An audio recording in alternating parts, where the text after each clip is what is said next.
अस्सलाम वालेकुम सामीन। 4 शव्वाल मुकर्रम और 14 अप्रैल है।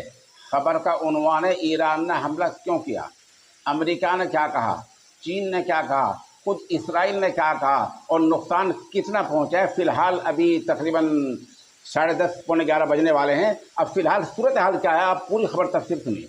ईरान ने अक़वाम मुत्तहिदा को एक लेटर लिखा है और लेटर में कहा है कि दफ़ा 51 के तहत हमें अपने दिफा का, अपनी हिफाजत का बुनियादी हक़ हासिल है, हमें आत्म रक्षा का हक़ हासिल है। उसी आत्म रक्षा के हक़ की बुनियाद पर अपनी हिफाजत के लिए हमने इसराइल पर हमला किया है, क्योंकि इसराइल ने 14 दिन पहले हमारे लीडरों को मार गिराया था, हमारे दूतावास पर हमला किया था और इसलिए हमने अपने दिफा के लिए हमला किया। ये तो ईरान ने कहा है।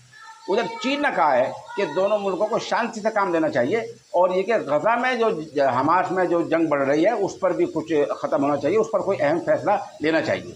अक़वाम मुत्तहिदा ने हमले की मजम्मत की है और साथ साथ अभी किसी अगले इक़दाम का ऐलान नहीं किया है।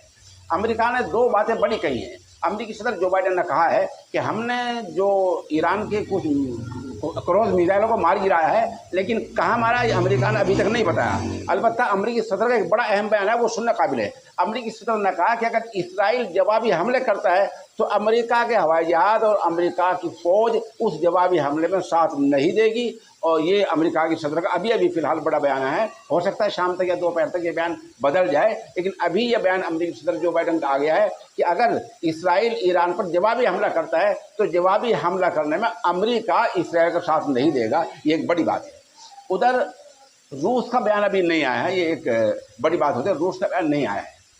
नुकसान कहाँ हुआ है?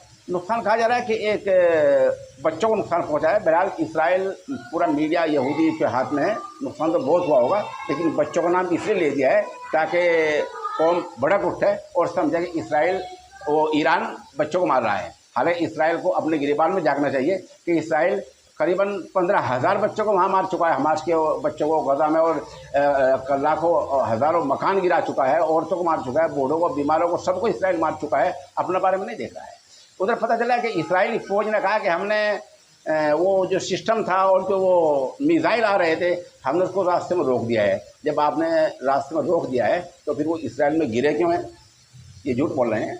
इसराइल में मिसाइल ईरान के गिरे हैं, नुकसान बड़ा पहुंचा है, हवाई अड्डे को नुकसान पहुंचा है, और नुकसान कितना पहुंचा है ये भी पता नहीं लग रहा है। कि ईरान का जो इसराइल का सिस्टम है आयरन डोम, उसका दावा यह है कि वो हमने उसे एक्टिव कर दिया है, फ़ाल कर दिया है, मुतहर्रिक कर दिया है और तमाम मिसाइलों को रास्ते में रोक दिया। आप देख चुके हैं कि 7 अक्टूबर को आयरन डोम फेल हो चुका है। आयरन डोम की खासियत ये बताई गई थी कि अगर कोई इसराइल की सरहद पार करता है दुश्मन तो लाल बत्ती जलेगी, अलार्म बज जाएगा, एकदम हथियार खुद ब खुद चलकर उसको मार देंगे। लेकिन हमास के जवाब ने साबित कर दिया कि 7 अक्टूबर को वो इसराइल के अंदर गए थे, हमला करके आए थे, बहुत से लोगों को मार के आए थे, बहुत से लोग यरगुमाल बना कर लाए थे, लेकिन आयरन डोम फेल साबित हुआ था। तो जिस पर करोड़ डॉलर खर्च किए थे, 2006 में ये आयरन डोम वहाँ नस्ब किया गया था, 2011 में इसका टेस्ट हो चुका है, लेकिन अभी तक ये 100% कामयाब नहीं है और इसराइल बोगस दावे कर रहा है।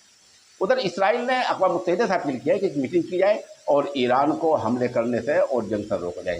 बहरहाल इसराइल जिस अक़वाम मुत्तहिदा की तजावीज़ को रद्दी की टोकरी में डालने का आदी है, अब घुटने टेकता दिख रहा है और अक़वाम मुत्तहिदा से अपील करता नजर आ रहा है। आप हमारे साथ शाम तक बने रहें, खबर कुछ अपडेट होती है आपको बताएंगे। बाकी इसको उम्मीद कम है हमें कि यहूदी मीडिया जो नुकसान होगा इसराइल का वो अभी 1-2 दिन तक सामने नहीं आने देगा। फिर भी अगर कहीं से कोई बात सामने आती है वो हम इंशाअल्लाह उस बात को पूरी तरह मुतला करेंगे।